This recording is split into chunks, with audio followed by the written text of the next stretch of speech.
Hi guys, இன்றைக்கி நம்ம பார்க்க போகிறது டெத் நோட் சீசன் 1 எபிசோட் 3. இதுக்கு முன்னாடி இருக்க எபிசோட்ஸை நீங்கள் போய் பார்க்கலாம். இப்போ பார்த்துட்டு வந்துருங்க. அப்போ தான் உங்களுக்கு ஒரு கண்டினியூட்டி கிடைக்கும். வாங்க வீடியோக்குள்ளே போகலாம். கதையோட தொடக்கத்தில் ஜப்பானை சேர்ந்த போலீஸ் எல்லாருமே ஒரு இடத்துல கூடி கீராவை பற்றி தான் டிஸ்கஸ் பண்ணிட்டு இருக்காங்க. கொலை செய்கிறவன் கீரா, கொலை செய்யப்படுறவங்க குற்றவாளிகள், கைதிகள். ஒருத்தர் எந்திரிச்சு இதை பற்றி எல்லாம் படிச்சுட்டு இருக்காரு.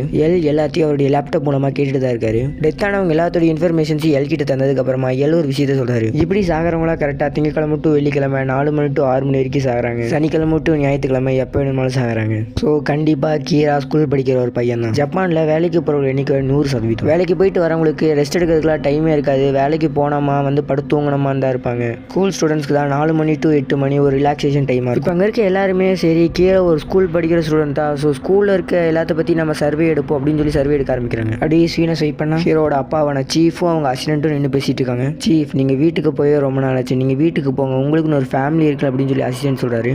அதுக்கு சீஃப், ஆமாம் இல்லை, எனக்கு ஒரு ஃபேமிலின்னு ஒன்று இருக்குல்ல, நான் மறந்தே போயிட்டு அதை இன்றைக்கே வீட்டுக்கு போகிறேன் அப்படின்னு சொல்கிறாரு. அப்படியே சீஃபோட ஃபேமிலியான நம்ம ஹீரோ அவரோட சிஸ்டரையும் காட்டுறாங்க. ஹீரோ அவருடைய சிஸ்டருக்கு ஹோம்ஒர்க் எழுதி தர உதவி பண்ணிட்டு இருக்காரு. ஹீரோட அம்மா அப்பா வீட்டுக்கு வந்துட்டார் அப்படின்னு சொல்கிறாங்க. அதனால் அவருடைய சிஸ்டர் ஐயா அப்பா வந்துட்டாரு, அவரை பார்த்து ரொம்ப நாள் ஆச்சு அப்படின்னு சொல்லி போகிறாங்க. ஹீரோ கொஞ்சம் ரியூகுவை பார்த்துட்டு அவர் அப்படியே அவங்க அப்பாவை பார்க்க போகிறாரு. ஹீரோ ஒரு அப்பாட்ட போய் எப்பப்பா நல்லா இருக்கீங்களா, பார்த்து ரொம்ப நாள் ஆச்சு அப்படின்னு சொல்கிறாரு. அதுக்கு நான் நல்லா இருக்கேன்டா அப்படின்னு அவங்க அப்பா சொல்கிறாரு. குடும்பமாக எல்லாருமே டைனிங் டேபிளில் உட்காந்து சாப்பிட்டுட்டு இருக்காங்க. அடிக்கடி வீட்டுக்கு வாங்க அப்படின்னு ஹீரோட அம்மா ஹீரோட அப்பா பற்றி சொல்கிறாங்க. அதுக்கு ஹீரோட அப்பா, என்னால் வெளியில் சொல்ல முடியாத அளவுக்கு ஒரு கேஸில் நான் மாட்டிக்கிட்டேன். இந்த கேஸ் எங்களுக்கு ரொம்ப தலைவலியாக இருக்குது. இந்த கேஸ் எப்படியாவது நாங்கள் எல்லாரும் முடிக்கணும் அப்படின்னு சொல்கிறாரு. ஹீரோ அந்த கேஸை பற்றி பேச ஹீரோட அம்மா சரி இதை பற்றிலாம் இப்போ பேசாதீங்க அப்படின்னு சொல்லிடுறாங்க. சாப்பிட்டு முடிச்சுட்டு ஹீரோ அவரோட ரூமுக்கு போயிடுறாரு. அப்போ ரியூக்கு ஹீரோவை பார்த்து, நீ போலீஸ்கார வீட்டு பையனா, அதனால தான் இவ்வளோ புத்திசாலியாக இருக்க. உங்கள் அப்பா எப்படி போலீஸ் கேஸ் விசாரிப்பாருன்னு உங்களுக்கு தெரியும். ஸோ அந்த வயசு நீ ஆப்போசிட்டாக பண்ணி நீயே தற்காத்துக்கிற. இப்போ என்ன பண்ணிட்டு இருக்கேன்னு ரியூக்கு கேட்க, அதுக்கு நம்ம ஹீரோ, எங்கள் அப்பாவோட கம்ப்யூட்டரை ஹேக் பண்ணி அதில் இருக்க டீட்டெயில்ஸை எடுத்துகிட்டு இருக்கேன். நம்ம ஹீரோ அவங்க அப்பாவோடைய லேப்டாப்பை ஹேக் பண்ணி அதில் இருக்க அவரை பற்றின டீட்டெயில்ஸ் எல்லாம் பார்க்குறாரு. ஹீரோ ரியூக்கு கிட்ட கீரா ஒரு ஸ்கூல் பையங்கிறது வரைக்கும் கண்டுபிடிச்சிட்டாங்க. ஸோ இனிமேல் நான் ரொம்ப சேஃப்டியாக இருந்துக்கணும் அப்படின்னு சொல்கிறாரு. ஏன்னா அவ்வளோதான், நீ மாட்டிக்க போறி அப்படின்னு ரியூக்கு கேட்க, நம்ம ஹீரோ கொஞ்சம் காஃபி குடிச்சிட்டு நல்லா யோசிச்சுட்டு நான் ஏதோ தப்பு பண்ணியிருக்கேன்னு சொல்லிட்டு யோசிக்கிறாரு.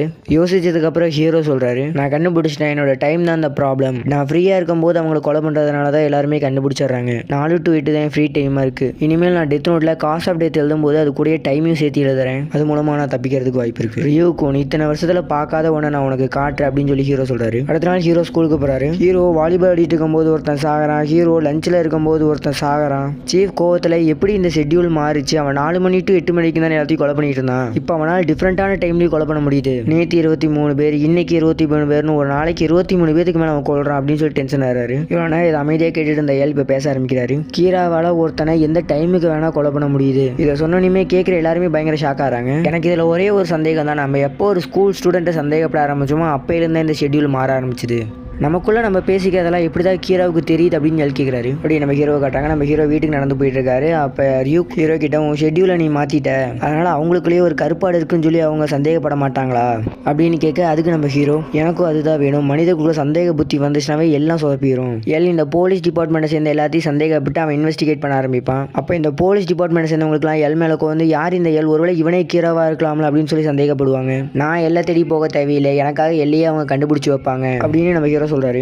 ஹீரோட அப்பா கிட்ட 3 போலீஸ் ஆஃபீஸர் வந்து எங்களுக்கு ட்ரான்ஸ்ஃபர் தாங்க அப்படின்னு சொல்லி கேட்குறாங்க. நீங்க எப்படி பண்றீங்க, நம்ம கிட்ட தான் இருக்காரு, நம்ம கண்டுபிடிச்சிடலாம், கவலைப்படாதீங்க அப்படின்னு ஹீரோ அவங்க அப்பா சொல்றாரு. அந்த 3 போலீஸ் ஆஃபீஸுக்குமே பற்றி நமக்கே தெரியாது. ஸோ கீராவுக்கு எப்படி தெரியும், அதனால சேஃப் தான், ஆனால் நாங்கள் தான் எல்லாத்துக்கிட்டையும் போய் இன்வெஸ்டிகேட் பண்ணுறோம். கீரா யாரு, கீரா உங்களுக்கு தெரியும் அப்படின்னு போய் கேட்குறோம். ஒருவேளை நாங்கள் கீரா கிட்டே போய் கீராவை பற்றி கேட்டோம்னா அப்போ நாங்கள் எங்கள் ஐடி கார்டை காட்ட வேண்டியதாக இருக்கும். ஸோ அந்த நேரத்தில் அவனுக்கு என்னோட பேரும் எங்களை பற்றின ஃபுல் ஐடென்டிட்டியும் தெரியும். அவங்க அந்த நேரத்தில் எங்களை போட்டு தள்ளிட்டானா, எங்களுக்கு சாக விருப்பம் இல்லை, ப்ளீஸ் எங்களுக்கு ட்ரான்ஸ்ஃபர் ஆர்டர் தாங்க, எங்களுக்கு இந்த கேஸில் பணிபுரிய விருப்பம் இல்லை, இந்த கேஸ் விட்டு நாங்கள் வெளியில் போயிடுறோம் அப்படின்னு சொல்கிறாங்க. ஹீரோட அப்பா எவ்வளவோ சொல்ல ட்ரை பண்ணுவாங்க. பட் அதெல்லாம் அவங்க கேட்காம அந்த இடத்த விட்டு போயிடுவாங்க. அப்படியே நம்ம ஹீரோவை காட்டுறாங்க. நம்ம ஹீரோ வாரத்துக்கு 2 நாள் 3 நாள் இந்த மாதிரி டியூஷனில் போய் உட்காந்துருப்பாரு. அப்போ ரியூக் ஜன்னல் வழியாக நின்று பார்க்க யாரோ ஒரு மர்மமான ஆள் நம்ம ஹீரோடைய டியூஷனே ரொம்ப நேரம் அப்படி ஊற்று பார்ப்பாரு. அப்படி நம்ம கிட்ட காட்டுறாங்க. எல்லா போலீஸ்காரங்க பார்த்த இன்ஃபர்மேஷன்ஸையும் பார்த்துட்டு இருக்காரு. மொத்தம் 141 பேர் இருக்காங்க. ஒவ்வொருத்தருமே FBI இருக்க ஒவ்வொருத்தருமே அவங்களுக்கே தெரியாமல் அவங்க இன்வெஸ்டிகேட் பண்ணணும். அவங்க குடும்பத்தை இன்வெஸ்டிகேட் பண்ணுறது மூலமாக கண்டிப்பாக அந்த வைக்கிறவை கண்டுபிடிக்கலாம்னு நினைக்கிறாரு. ரியூக்கும் ஹீரோவும் நடந்து போயிட்டு இருக்கும்போது ரியூக்கு ஹீரோ கிட்ட இந்தாப்பா லைட்டு நான் உங்கள்கிட்ட ஒன்று சொல்லணும் அப்படின்னு சொல்கிறாரு. டே நீ என்கிட்ட எதுவும் சொல்ல வேணாண்டா, நான் உங்கள்கிட்ட பேசுறதை பார்த்தா எல்லாரும் நீ பைத்தியம், நான் தனியாக பேசிக்கிறேன்னு நினைப்பாங்க அப்படின்னு சொல்ல, அதுக்கு ரியூக்கு எப்பா நீ டெத் நோட் எடுத்தனால தான் நான் ரொம்ப என்ஜாய்ஃபுல்லாக இருக்கேன், இதுவே வேற இடத்துல எனக்கு ரொம்ப போர் அடிச்சிருக்கும், நான் சொல்கிறது கொஞ்சம் கேளு அப்படின்னு சொல்லுது. சரி சொல்லு அப்படின்னு ஹீரோ சொல்கிறாரு. நான் உனக்கும் சப்போர்ட் பண்ணல, எல்லுக்கும் சப்போர்ட் பண்ணல, நான் ஜஸ்ட் அ ஸ்பெக்டாக்டர் தான். நீ என்னுடைய ரூம்மேட், எனக்கு நிறைய ஆப்பிள் தரங்க, அந்த காரணத்தால் உனக்கு ஒன்று சொல்கிறேன். இந்த ரோட்டில் நீ நானும் மட்டும் தான் நடந்து போகிறோம் நீ நினைக்கிற, பட் நம்மளுக்கு ரொம்ப நேரமாக ஒருத்தர் ஃபாலோ பண்ணிகிட்டே இருக்காங்க அப்படின்னு ரியூக் சொல்லுது. இதை கேட்ட நம்ம ஹீரோ சாக்கா எப்படி நின்னுறாங்க. பார்த்தா நம்ம ஹீரோவை யாரோ ஃபாலோ பண்ணிகிட்டே இருக்காங்க. ஃபர்ஸ்ட் நம்ம ஹீரோ நின்னாலும் சரி நம்மளை யாரோ ஃபாலோ பண்ணுறாங்க அப்படின்னு உறுதியானோடனே அவர் பாட்டுக்கு நடந்து போக ஆரம்பிச்சிடறாரு. அப்படி வீட்டுக்கே நடந்து போயிடுறாரு. இந்த எல் இவ்வளோ ஃபாஸ்ட்டாக என் பக்கம் வருவானா கொஞ்சம் கூட எதிரே பார்க்கல அப்படின்னு ஹீரோ சொல்கிறாரு. ஹீரோக்கு ஒரு டவுட்டு, இந்த FBI எனக்கு மட்டும் அனுப்பியிருக்கானா இல்லை ஜப்பானில் இருக்க எல்லா போலீஸோட ஃபேமிலிக்குமே அனுப்பியிருக்கானான்ட்டு. அப்போ ரியூக்கு ஹீரோ கிட்ட டெத் நோட் வச்சிருக்க ஷினிகாமிக்கும் டெத் நோட் வச்சிருக்க ஹியூமன்ஸ்க்கும் என்ன வித்தியாசம் அப்படின்னு சொல்லி கேட்குது. நான் வேணா அதை பற்றி உங்கள்கிட்ட சொல்லவா அப்படின்னு சொல்லி ரியூக்கு கேட்குது. இன்ட்ரெஸ்டிங்காக இருக்குன்னு சொல்லிட்டு ஹீரோவும் ரியூக்கு கிட்ட கேட்குறாரு. இப்போ ஒரு ஆளுக்கு 60 வயசு இருக்கானா, அவங்க 40 வயசுல நாங்கள் போட்டு தள்ளிட்டோம்னா மீதி இருக்க அந்த 20 வருஷம் எங்களுக்கு வந்துடும், எங்கள் ஆயுட்காலத்தில் சேர்ந்துடும். நீ அவங்கள எத்தனை வயசில் போட்டு தள்ளினாலும் அந்த ஆயுட்காலம் உனக்கு வராது அப்படின்னு சொல்லுது. அதே மாதிரி ஒருத்தவங்களோட பேரை கண்டுபிடிச்சி தான் நாங்கள் போடணும்லாம் இல்லை, ஷினிகாமியோட ஐஸ்க்கு ஒரு பவர் இருக்குது, ஜஸ்ட் உன்னை நான் பார்த்தாவே உன்னோட பேரையும் உன்னோட ஆயுட்காலத்தையும் நான் கணக்கிட்டுருவேன் அப்படின்னு சொல்லுது. இன்னொரு முக்கியமான விஷயம் லைட்டு, உன்னை மாதிரி டெத் நோட் எடுத்த என் பர்சன்ஸ் கிட்டே என்னோட ஐயை என்னால் ஷேர் பண்ண முடியும், அப்படி நான் செய்யும்போது உன்னோட ஆயுட்காலத்தில் பாதி எனக்கு வந்து சேர்ந்துரும். என்ன சொல்கிற லைட்டு, உனக்கு என் ஐ வேணுமா வேணாமா, டீலிங்கா நோ டீலிங்கா அப்படின்னு சொல்லி ரியூக்கு கேட்க அப்படியே இந்த எபிசோட் முடிச்சிட்டாங்க.